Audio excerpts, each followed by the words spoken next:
Vamos lá então, irmãos, vamos começar? Irmãozão Ricardo, já que você está bem acompanhado aí, ó, você inicia com uma oração, por favor. Amém. Senhor nosso Deus, nosso Pai, quão grato nós somos a Ti, Deus, pela oportunidade de estar mais uma vez, Pai, como igreja, tendo o privilégio, Senhor, de poder, através deste livro, Senhor, meu Deus do Joel Bic, acrescentar mais de Ti para as nossas vidas. Que o Senhor nos conduza, Senhor, meu Deus, neste estudo, que ele venha nos confrontar como já vem nos confrontando, e que nós, pela Tua graça, nós possamos pôr por obra, Senhor, meu Deus, tudo que nós temos aprendido, Pai. Amém. Mediante o Teu poder em nós, Senhor, o Teu Espírito atuando em nossas vidas. Muito obrigado, Senhor, meu Deus, que o Senhor conduza tudo para a glória, o louvor do Teu nome, Senhor. Nós oramos em nome do Senhor Jesus. Amém. Amém. Amém, meu irmãozão. Glória a Deus. Muito bom. Vamos lá. Meus queridos, hoje o livro vai falar, no capítulo 6, sobre a palavra obedeçam. É o título do capítulo. E mostra que o sexo no casamento é obediência aos mandamentos de Deus. Isso, capítulo 6. Já estamos aí, ó, caminho do fim, hein? Em breve vamos decidir qual vai ser o outro livro para darmos sequência aos nossos estudos. Aqui, irmãos, é um assunto bastante complexo. Muita gente não entende as gravidades dos problemas do casamento, que às vezes, por vezes, se resumem nisso daqui. Se resumem justamente nessa abstinência da pessoa em relação ao seu cônjuge, que gera com isso grandes problemas. Isso como fruto do quê? Do egoísmo, como fruto do quê? Do desejo próprio, da vontade própria. A pessoa se coloca no centro do relacionamento conjugal e ela acaba com isso prejudicando a sua esposa, no caso da mulher, o seu marido, e gera um grande conflito no casamento, essa questão do sexo, da prática do sexo no casamento. Então ele vai falar o quê?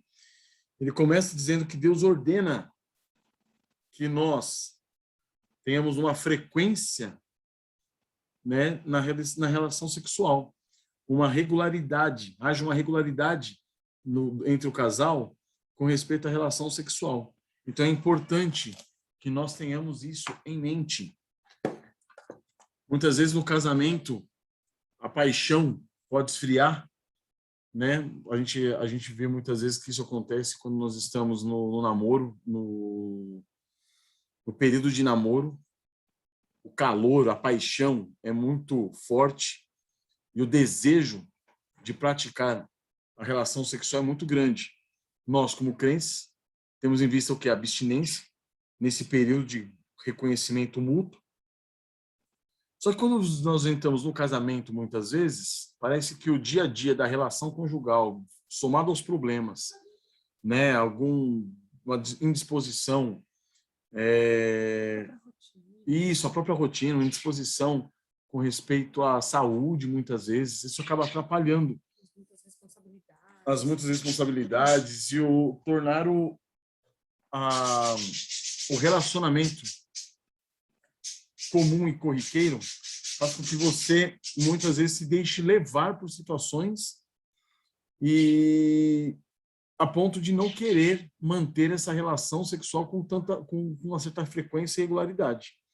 Então, em 1 Coríntios, Paulo vai trabalhar justamente esse ponto, para nós vermos quão importante é isso diante da relação matrimonial, marido e mulher, como que a frequência na relação sexual é tão importante, a ponto de Paulo citar isso nas Sagradas Escrituras.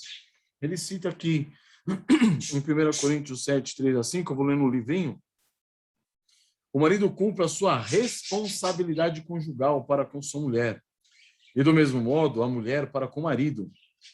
A mulher não tem autoridade sobre o próprio corpo, mas sim o marido. Também, da mesma forma, o marido não tem autoridade sobre o próprio corpo, mas sim a mulher. Não vos negueis um ao outro, a não ser de comum acordo por algum tempo, a fim de vos consagrardes à oração. Depois, uni-vos de novo, para que Satanás não vos tente por causa da vossa falta de controle. Então, ele vai citar esse versículo mostrando o quê? A preocupação de Paulo na relação conjugal, no relacionamento matrimonial. Mostrando o quê? A importância do sexo nesse relacionamento. É interessante que aqui que a gente começa a perceber que a relação sexual também não é só algo restrito somente à procriação, somente à ordem da multiplicação. Certo? Irmãos, acho que eu vou ter que tirar o passarinho daqui. Está atrapalhando? Está atrapalhando, irmãos? Cadê? Não dá para ouvir, mas não está atrapalhando, não, pastor. Eu tinha deixado aqui dentro, eles aqui dentro, porque o gato entrou aqui ontem e matou um deles. Não está atrapalhando. Nós. O físico, né? André, bateu as botas. Eita, Josué. Então vamos lá. Então o que acontece? Então, Eu acho que dá para seguir sim, Jô. Não tá tão ruim, dá não. para seguir? Se tiver ruim, vocês me avisam, por favor. Tá bom. Então, o que acontece? Paulo vai apresentar justamente essa preocupação dele, mostrando o quê? Que no relacionamento marido e mulher, nós somos uma só carne. Contudo, o corpo do homem não pertence a ele, pertence à esposa. O corpo da esposa não pertence a ela, pertence ao marido. E essa é justamente a relação do ser uma só carne. Um não pertence a si mesmo. Eles passam a se pertencer um ao outro. Então, nós temos essa passagem, a ideia do quê? De uma dívida e uma obrigação, mas, sobretudo, uma obrigação prazerosa, uma obrigação doce, uma obrigação agradável, que gera um vínculo maior entre o casal. Então, ao mesmo tempo que é uma lei, é uma ordem, do mesmo jeito que nós recebemos a ordem de amar, devemos amar uns aos outros, essa ordem de amar, ele está mostrando aqui o quê? Que é a mesma ordem que nós temos para com nossa esposa e a esposa para com o marido.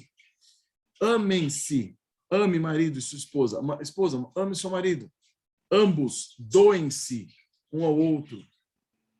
Então, ele cita aqui o Richard Steele. O que o Richard Steele diz? Olha lá, na página 72, lá em cima, ele diz o seguinte: o uso sóbrio do leito matrimonial é uma dívida tão mútua que não pode ser interrompida por muito tempo sem haver necessidade e consentimento. Então, é uma dívida mútua, o Richard Steele mostra. É como uma dívida o quê? Eu, marido, devo o meu corpo à minha esposa. A esposa deve o seu corpo ao marido. Então, é essa relação que vai mostrar uma dívida que nós temos para com o nosso cônjuge.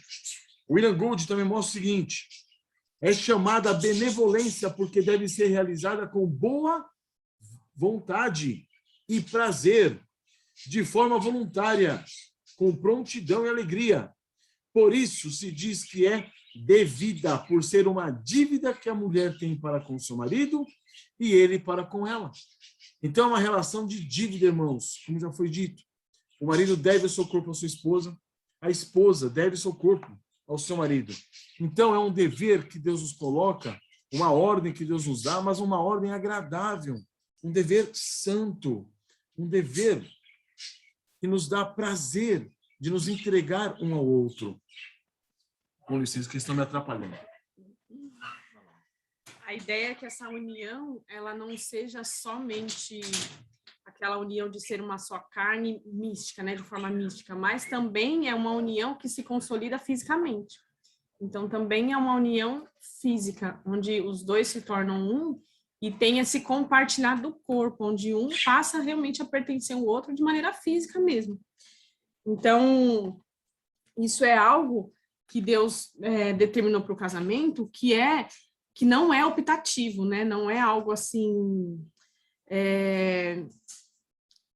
que você pode escolher ou não, mas pelo contrário, é algo devido ao casamento, inerente ao casamento. E como Paulo vai dizer lá em Coríntios, não pode ser abnegado, né? Não pode ser restringido isso de um cônjuge para com o outro. Isso, a gente não pode negar isso de forma alguma. Negar o nosso relacionamento é o quê? É furtar o nosso cônjuge. Então, negar-me a mim mesmo, a minha esposa, é furtá-la do quê? do benefício de ter o quê? O meu corpo.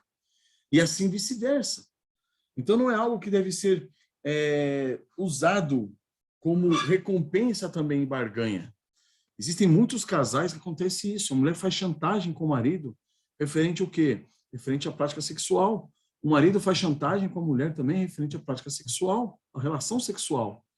Isso é muito ruim, porque você não existe chantagem nisso, não existe barganha nisso. É uma dívida que você tem para com a pessoa. Quando você começa a chantagear e barganhar, você está invertendo o processo da dívida. E a gente pode usar aquilo que é uma bênção para fundamentar pecados, né? Então, nesse sentido de barganha, para manipulação, para fazer aquilo que um dos cônjuges querem, né? Isso é muito sério, porque aí aquilo que é santo, que Deus determinou para ser algo em benefício de ambos, torna-se uma moeda de troca, né? E é muito triste também você ver que, como a gente abordou nos capítulos anteriores, né, com base no livro, a ideia de que... me fugiu o pensamento, eu olhei aqui e perdi. Mas a ideia de que a gente não pode ter fazer daquilo que é devido algo pecaminoso.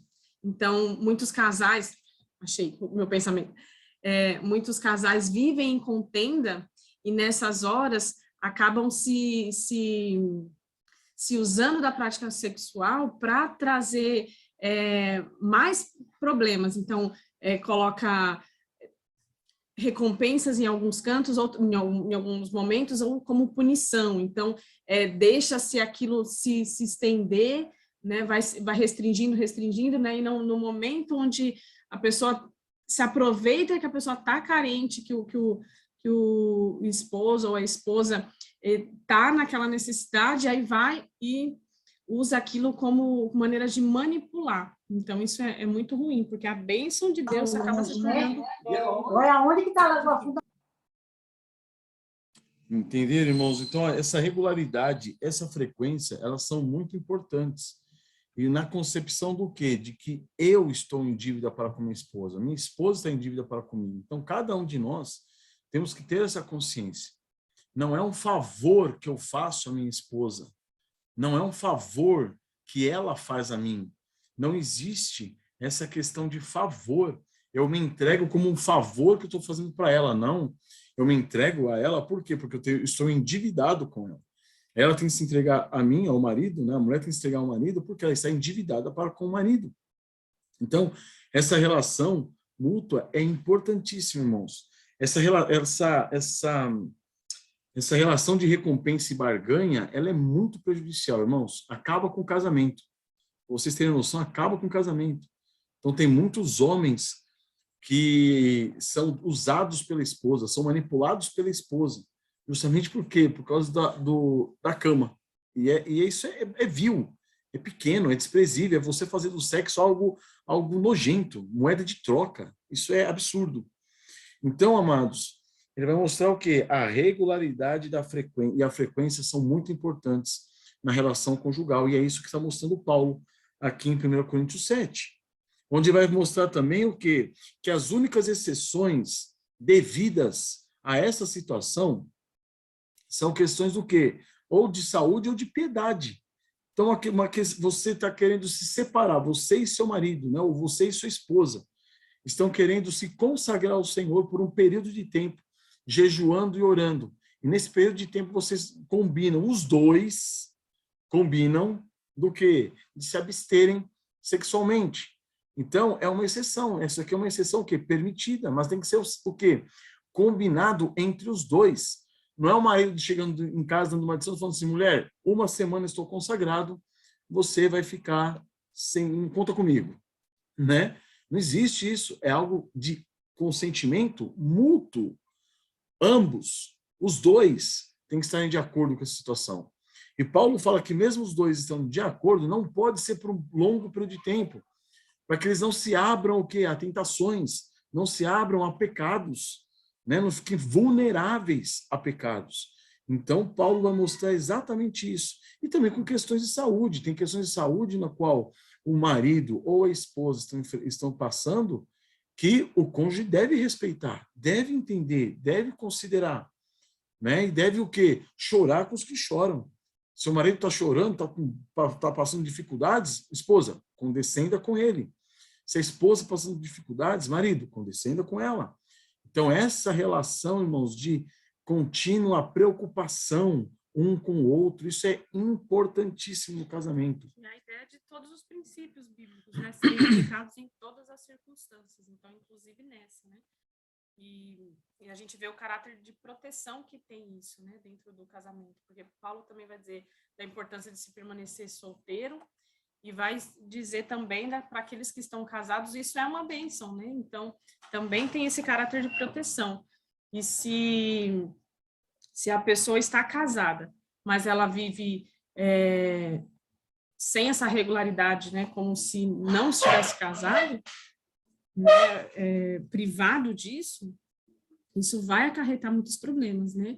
E é interessante porque algumas pessoas têm dificuldades, inclusive nós já vimos, né, amor? Já conversamos com pessoas que têm dificuldades, assim, de informação, de compreender, por exemplo, das diferenças que existem entre o homem e a mulher, e até essa diferença de necessidade, que varia bastante, mas que, em geral, é mais aflorado nos homens, e aí começa a ter problemas no relacionamento, porque a mulher não compreende esse desejo maior que o homem tem, e aí ela fica muito tranquila, achando que, né, de repente a mulher não tem muito desejo, muita vontade, e aí ela não busca, o marido também, às vezes, por não ter muito diálogo, também não vai à esposa, e o marido está lá dentro do relacionamento, sofrendo tentações, sofrendo abstinência, sofrendo em perigos que não deveria, mas muitas vezes por falta de orientação ou de conhecimento de um dos cônjuges. Então, é importante a gente saber que a relação dentro do casamento, ela foi projetada de modo a preservar ambos os cônjuges, né? Isso, nós já vimos vários casos, né, de pessoas que nasceram no berço evangélico, muitas mulheres, inclusive, que nascem no berço evangélico, que não têm noção dessa necessidade, muitas vezes, que o homem tem, e vice-versa. Tem homens que também são mais sossegados, e a mulher tem uma necessidade maior, e ele também não se toca disso. Então, acontece, nós devemos, por isso que ele começa, é fantástico esse livrinho do Joel Bick, porque ele começa falando da relação da amizade, na relação de comunicação. Isso tudo é importante para que um conheça o outro. E aí, um conhecendo ao outro, cada um vai saber a necessidade do outro. E a ideia é aquilo que a Catamires comentou. O fundamento cristão, irmãos, é o mesmo. Quem? Cristo Jesus. O que ele faz? Ele se faz homem. Ele deixa sua glória, deixa sua majestade, se faz homem e vem habitar entre nós. Para quê? Para nos servir. Qual é a relação marido e mulher? Mesma coisa. Deixa você, o seu pedestal, a sua condição lá de superioridade, digamos assim, e condescenda às necessidades da sua esposa. Deixa a mulher a sua condição e condescenda a situação, a necessidade do seu marido. Então, essa relação de serviço mútuo, ela é fundamental, porque é isso que faz-nos mais semelhantes a Cristo. A gente gosta de falar de santidade, né? Ah, santidade, santificação. Eu quero ser mais parecido com Cristo. A característica principal do nosso Senhor Jesus Cristo foi o quê? Serviço. Serviço. Então, ele veio para quê? Para nos servir. Ele negou a si mesmo, continuamente. Para quê? Para nos servir. No final, ele tomou a sua cruz. Para quê? Para nos servir. Então, essa é a relação de santidade, de santificação. Esse negócio de ficar sonhando com a santidade, uma santificação, com uma auréola que aparece na sua cabeça, né? E você flutuando, né, com os pés, mal encostando no chão, de tão santo que você, não existe a relação. A relação de santidade é aquela que Jesus mostra lavando os pés dos discípulos, inclusive de Judas. Revelada nessa vida comum do lar. Exato, nessa vida comum do lar. Por isso que lá em Efésios, Paulo fala, maridos, amai vossas mulheres. O que é amar vossas mulheres? Assim como Cristo amou a igreja a si mesmo, se entregou por ela. Essa é a relação de amor. A esposa amando o marido da mesma forma. Então, irmãos, isso é fundamental para o relacionamento conjugal. E é importante que a ordem que o autor coloca no livro ela é muito intencional e ela é essencial, porque a ideia é de que quando se chega nessa relação, para que ela seja de fato dessa forma, é preciso que tenha havido um trabalho naquelas questões anteriores que o José comentou, né? De conversa, de diálogo, de cumplicidade, de conhecimento e tudo mais, para que, de fato, possa ser essa relação tranquila aqui, né? Então, se aqui está apresentando algum problema, aonde deve ser arrumado, né? Onde deve ser consertado? Buscar lá atrás, nas outras coisas. Exatamente. Agora, irmãos, isso não significa também você exigir do seu cônjuge o quê? Certos tipos de... Não, exigir do cônjuge uma certa regularidade e frequência independente de qualquer coisa. Então, nós conhecendo nossa esposa, os esposos conhecendo seus maridos, nós sabemos a situação do dia a dia e como que está a pessoa naquele determinado dia. Né? A relação, por exemplo, do homem. O homem é mais físico, mais palpável.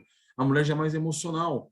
Então, muitas vezes, a mulher já está abalada emocionalmente. Você vai exigir algo da mulher numa situação dessa.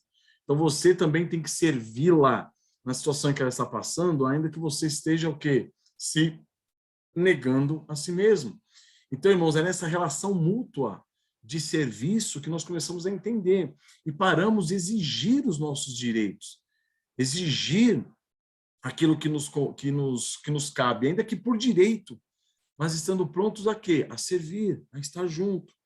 Né? Não significa também exigir certos tipos de práticas sexuais que façam com que o outro fique desconfortável. Então, essa relação de comunicação, de amizade, faz com que o marido e a mulher se conheçam a ponto de saber um com o outro qual é o nível de intimidade que deixa o outro confortável, que deixa o outro satisfeito, que deixa o outro feliz, que deixa o outro contente. Então, isso também é importante. Como já disse em outros capítulos, a gente que vem de uma cultura promíscua, uma cultura que faz do sexo algo banal, que banaliza o sexo, nós muitas vezes entramos no casamento com certas concepções a respeito do sexo que são podres, são nojentas. Então, a gente tem que colocar isso no Senhor e pedir que o Senhor mortifique em nós esses desejos, para que esses desejos morram, sejam crucificados com Cristo. Por quê? Porque são desejos vis, desejos nojentos, né, relacionados ao sexo, que nós criamos com as nossas fantasias alimentadas enquanto nós estávamos no mundo, que não podemos, de jeito algum, trazer para a relação do casamento, para a relação matrimonial. Né? E isso significa, inclusive, que ainda que seu cônjuge seja confortável com tais situações, com tais práticas, os dois têm que colocar isso diante do Senhor, diante da cruz de Cristo, e julgar, falar assim, não, isso aqui tá horrível, isso aqui está errado, isso aqui é vil, isso não glorifica o Senhor no relacionamento marido e mulher, não glorifica o Senhor no relacionamento sexual. Isso torna o relacionamento sexual nosso, como homem e mulher, a imagem de Cristo, algo vil, algo desprezível. Então, irmãos, isso tem que ser colocado também diante do Senhor, tem que ser colocado na cruz de Cristo, crucificado esses desejos malignos, para que nós possamos viver o quê? Uma vida santa de relacionamento conjugal, mútuo, algo prazeroso, algo santo, algo agradável. Interessante, né? Porque realmente para o cristão não existe essa dicotomia, né? Essa coisa de que existem coisas santas e existem coisas que são naturais e que não tem nada a ver com o evangelho, por exemplo. Não, para o cristão todas as coisas são santas, né? Para os puros todas as coisas são puras. Então, sempre, os princípios bíblicos eles vão valer para todas as áreas de atuação, áreas que a gente vai viver. Então, é o que o Joel Bick salienta no livro. Mesmo que ambos estejam de acordo, isso não quer dizer que é positivo, que possa ser feito, que pode ser feito dentro do relacionamento, né? Então, a ideia é de que os princípios bíblicos é que vão dizer se aquilo é devido a um casal cristão ou não. Então, é bem interessante que ele coloca isso, né? Porque o parâmetro não é nós, né? Por mais que exista essa questão do consentimento mútuo, a ideia é que o parâmetro não é o que ele quer ou o que ela quer, mas que aquilo que não vai vituperar o que Deus idealizou dentro do casamento. Isso. A Gabriela perguntou, ó, quando é citado dívida, no sentido de um dever a cumprir, é no sentido de um dever a cumprir, uma obrigação, mas que tem que ser feita de boa vontade? É isso? Gabriela, é uma dívida, irmã. É uma dívida que nós temos, né, para com o nosso cônjuge. E uma dívida, sim, que deve ser cumprida. Se você estiver com desejo naquele momento, vai ser cumprida com grande satisfação. Se não tiver com desejo naquele momento, será cumprida como um serviço ao seu marido. Então, é essa relação que nós devemos perceber muitas vezes, que nós não estamos aqui para nos servir. Só que muitas vezes, irmãos, como Deus é misericordioso e rico em graça, em misericórdia, e bondade, benignidade, muitas vezes nós não estamos querendo cumprir tais desejos, tais deveres, desculpa, mas quando nós nos sujeitamos ao cumprimento desses deveres, nós saímos recompensados. O Senhor ainda na sua grande misericórdia ainda nos recompensa. Então pode ser que inicialmente seja um dever, mas depois seja o quê? Algo benéfico, algo que vai produzir frutos e frutos de justiça. Entende? Então, muitas vezes nós estamos, sim, nós não estamos legal, mas por ver a necessidade do nosso cônjuge, nós devemos o quê? Nos sujeitar, servir, estar disposto, né, ou disposta a servir, a estar junto. Lembrando que o parâmetro não é a nossa vontade ou aquilo que a gente está sentindo no momento, ou aquilo que a gente pensa, né? Por isso que nesse sentido tem esse caráter de dívida mesmo, assim como os mandamentos do Senhor na sua palavra, né? Que eles não estão interessados na maneira como a gente está sentindo, pensando, né? Então você tem que amar o seu inimigo. Ame, não importa como que tá, se você tá gostando, não tá gostando, tá sentindo no coração alguma coisa, não. Você tem que orar pelos que perseguem você. Não importa se você está sentindo aquele desejo de orar ou não. Então, Amém. Esse dever, ele traz essa tônica de que é algo que é devido ao seu marido e que não pode, no caso, né, seu marido, e você não pode ter por parâmetro a sua vontade, os seus sentimentos, os seus desejos. Não, nesse sentido é uma obediência ao Senhor. E tudo aquilo que a gente faz em obediência ao Senhor glorifica Ele e traz frutos para nós, né, de justiça. Eu pensava antigamente, irmãos, que esses parâmetros cristãos para o casamento, eles nos auxiliavam, nos ajudavam. Em que aspecto que eu falo isso? Eles nos auxiliavam, nos ajudavam a ter uma vida melhor. Então, comparado com algumas pessoas do mundo, por exemplo, alguns casamentos bem-sucedidos, você fala assim, nossa, legal, então a Bíblia me orienta no relacionamento com minha esposa, até às vezes melhor do que dessas pessoas do mundo. Não existe isso. O relacionamento conjugal bíblico é o relacionamento conjugal que existe. Outro relacionamento não existe.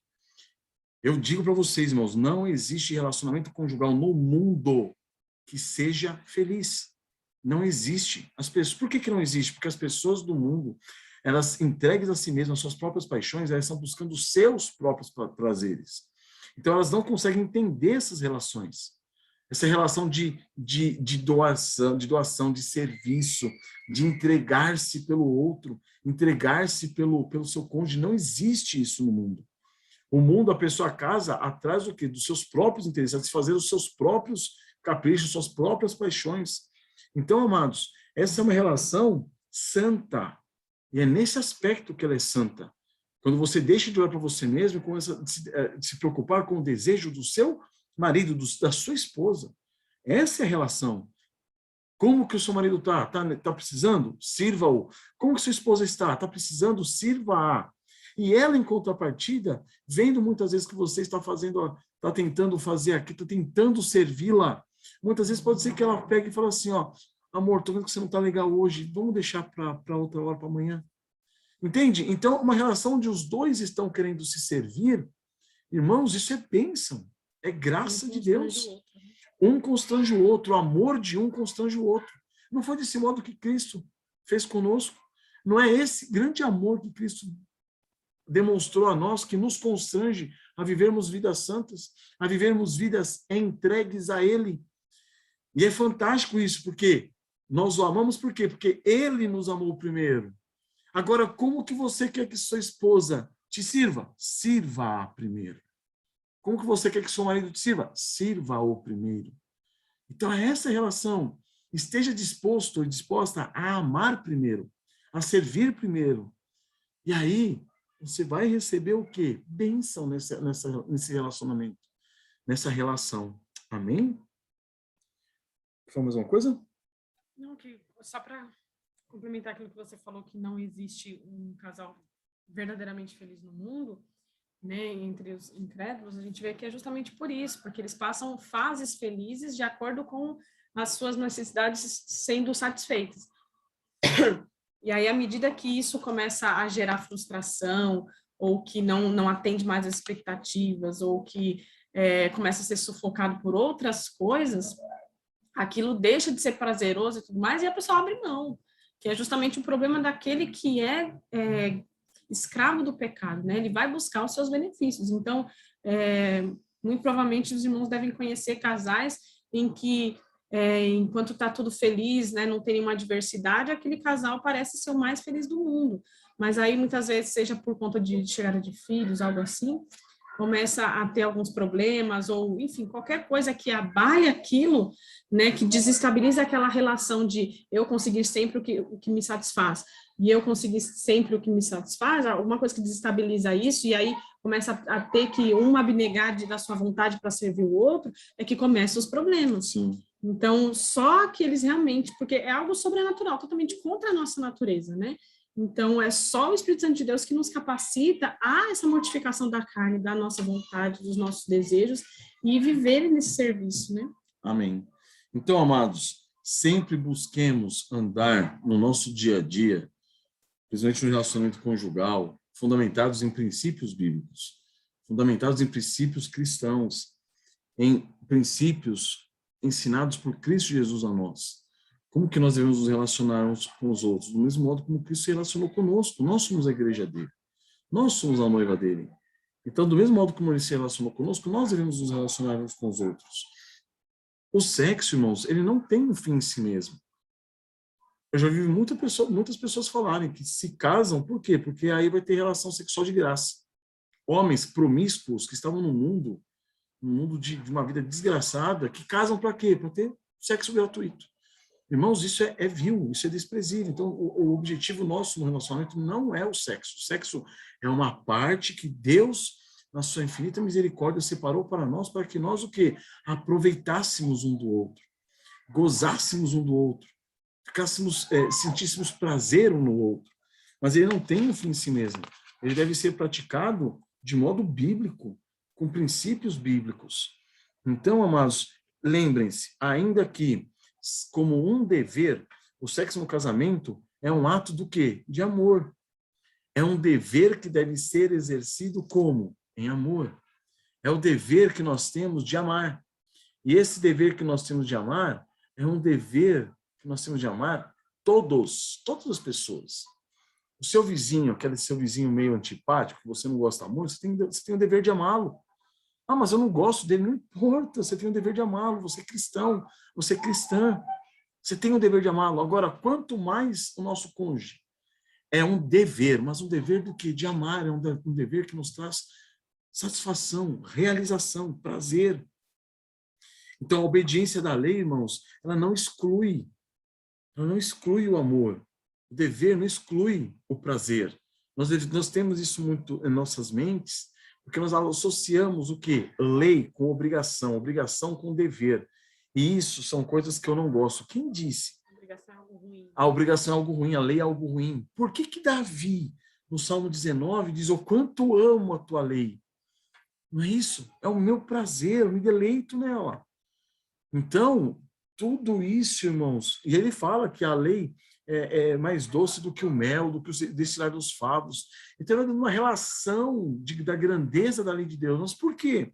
Porque ele encontra na lei de Deus o prazer de uma vida sujeita ao Senhor.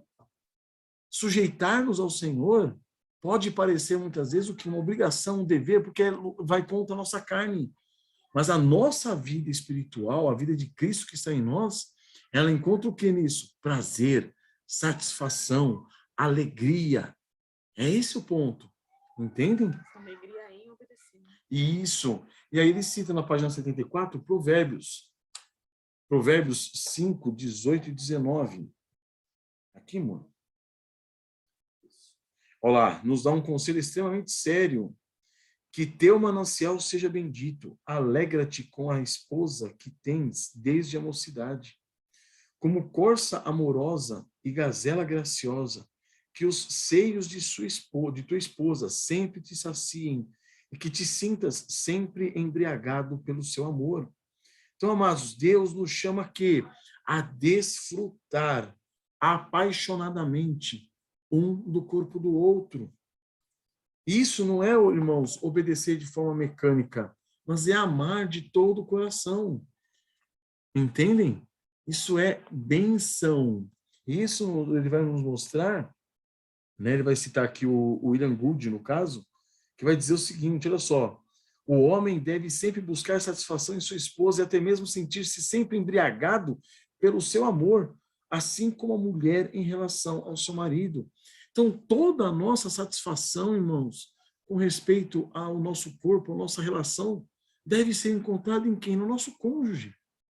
Toda a nossa satisfação no que diz respeito à amizade. Quem deve ser a minha amiga? Minha esposa. Posso ter outros amigos? Lógico que posso, mas ela deve ser a minha principal amiga, a minha melhor amiga, e vice-versa. Então, o nosso prazer tem que estar no nosso cônjuge. É o nosso prazer estar com o nosso cônjuge, conversar, estar junto, se deliciar um no corpo do outro, aproveitar o corpo do outro. E é fantástico como a Bíblia nos ensina isso, para que nós nos saciemos e nos sintamos embriagados pelo amor um do outro. Isso é fantástico, irmãos. Então, essa ordem é uma ordem para quê? Para que você desfrute. É a mesma ordem que Deus deu para Adão no jardim. Falou assim para ele, ó, de todas as árvores do jardim você pode ficar tranquilo e sossegado, pode se alimentar, pode se saciar, pode fazer o que você quiser. Agora imagina você passar a vida no meio de um jardim, de um pomar, onde está tudo à sua disposição. Tudo, é só você pegar e desfrutar. Essa é a relação do marido e da mulher. Agora, da árvore do conhecimento do mal, você não toque. Ou seja, se Adão tivesse obedecido ao Senhor e desfrutado das bênçãos que ele tinha colocado naquele jardim, provavelmente ele nunca, jamais, teria pensado naquela única árvore que estava ali. Então, se nós nos deleitamos, nos saciamos com nossa esposa, jamais teremos tempo para pensar em qualquer outra, para ter qualquer outro tipo de pensamento adúltero, lascivo, fornicário. Então, amados, é essa relação. Quanto maior a intensidade do amor, dessa paixão, desse desfrutar amoroso entre o marido e a mulher, menos propensão nós temos a quê? A cair em pecados. Então não é uma obediência mecânica, mas uma obediência que provém do coração. Os cônjuges devem buscar o quê? Satisfação, prazer um no outro e embriagarem-se nesse prazer. E aqui que é interessante que o Jeová vai mostrar que essa é a prova de que o sexo não foi feito somente para procriação. Não. Procriação é uma parte do sexo. Ter filhos é uma parte do sexo. Importantíssima, sim, mas não é o objetivo final do sexo. O sexo foi feito para quê? Para o deleite do marido e da mulher, para que eles tenham prazer um com o outro, para que eles tenham delícias um com o outro, para que possam se embriagar um com o amor do outro. Então, amados, repito, o ato não pode ser mecânico. O relacionamento sexual não deve ser mecânico, mas ele deve ser cheio de amor e carinho. É por isso que, muitas vezes, o homem não precisa de muitas preliminares. Ele vai, na mulher, já buscando o objetivo final. Não faça isso. Você, dessa maneira, está sendo o quê? Egoísta. Então, pense na sua esposa. No ato sexual, pense, conquiste o coração da sua esposa, conquiste ela, faça com que ela tenha desejo, com que o desejo dela seja despertado, ainda que no começo do ato sexual pode ser muitas vezes que a esposa ou o marido sejam muito frios, meio frios, é aí que nós devemos servir o nosso marido ou a esposa, para quê? Para que tenhamos o quê? Alcancemos o coração dele, o coração dela. E aí nós possamos ter um ato sexual, uma prática sexual baseada no quê? No carinho, no amor. no relacionamento próximo, de amizade, de companheirismo, de cumplicidade. Então, como dever, irmãos, na obediência do 7º mandamento, nós temos o quê? Essa relação. O 7º mandamento diz o quê? Não adulterarás. O dever contrário a esse dever, né, a essa proibição, o dever diante dessa proibição ame sua esposa, ame seu marido. Por quê? Porque se você amar a sua esposa, mulher, amar o seu marido, não vai ter adultério. Então, o contrário dessa proibição é ame seu marido, ame sua esposa.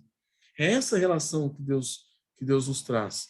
Então, amados, nós temos o dever sagrado, sim, de dedicar toda a nossa afeição sexual e o nosso corpo, entregando ao nosso cônjuge. A intimidade sexual é o quê? Ela é parte fundamental, irmãos, dessa nossa resposta como cristãos. É uma resposta ao Evangelho. O doar-se, você está respondendo ao Evangelho de Cristo. Está respondendo aquilo que Cristo fez com você, está fazendo com o seu próximo. Está respondendo ao Evangelho, à misericórdia de Deus, descrita o quê? Em Romanos 12:1, que diz: portanto, irmãos, exorto-vos pelas compaixões de Deus que apresenteis o vosso corpo como sacrifício vivo, santo e agradável a Deus, que é o vosso culto racional. Entregue-se. Entregue-se pelo seu marido, entregue-se pela sua esposa. A ideia de racional é bem assim, consciente, né? Motivar, como que é? Proposital, intencional, exatamente isso. Então é essa a relação, irmãos. E aí ele continua lá, ó. Ele continua dizendo nesse último parágrafo: se esse mandamento para que apresentemos nossos corpos a Deus como sacrifícios vivos inclui o sexo, como deve, inclui o sexo. Então, a nossa maior meta no que diz respeito ao sexo não pode ser uma experiência melhor do sexo em si, mas sim uma obediência maior do Senhor. Olha que fantástico que é isso, irmãos. Então ele coloca, e eu falo para vocês, quando eu comecei a ver o sexo como algo santo, isso é fantástico, porque a minha vida toda, a minha juventude toda, a minha parte da minha infância, inclusive, né, bombardeado por essa monstruosidade do que é o sexo na nossa cultura hoje. Eu sempre vi o sexo como algo pecaminoso. Agora, olhando sobre essa visão, sobre essa ótica, irmãos, é maravilhoso. Você vê que o sexo é um ato de adoração. Isso é incrível. É você se entregando como sacrifício vivo pela sua esposa. É a esposa se entregando como sacrifício vivo pelo seu marido. Então, o sexo sujeito a Cristo Jesus, o sexo submisso à palavra de Deus, é um ato de adoração. Amém, irmãos? Nós fomos chamados a quê? A fazer com o nosso próximo o que Cristo fez conosco. Se Ele nos perdoou, nós somos chamados a perdoar o nosso próximo. Se Ele nos amou, nós somos chamados a amar o nosso próximo.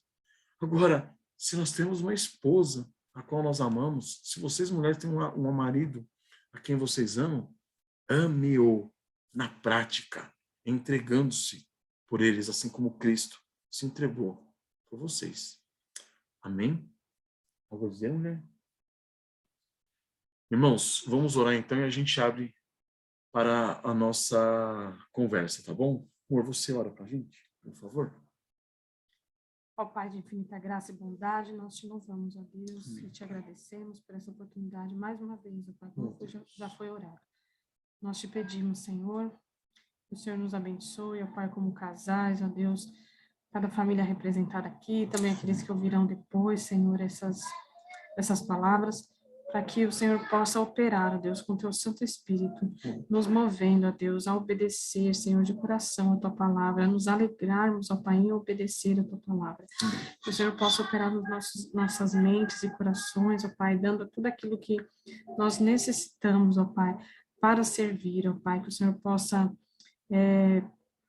nos confrontar, ó Deus, com os nossos pecados, tudo aquilo que pode se colocar em nossas mentes, ó Pai, contra, ó Pai, tudo aquilo que o Senhor tem nos ensinado através da tua santa palavra, através também do estudo desse livro, para que de fato, ó Pai, possamos frutificar num casamento que glorifica a Ti, Senhor, num casamento que corrobore com aquilo que o Senhor idealizou, Pai. Nos dê graça, Senhor, de que tudo seja para a tua glória e para nosso bem, Senhor, em nome de Jesus. Amém.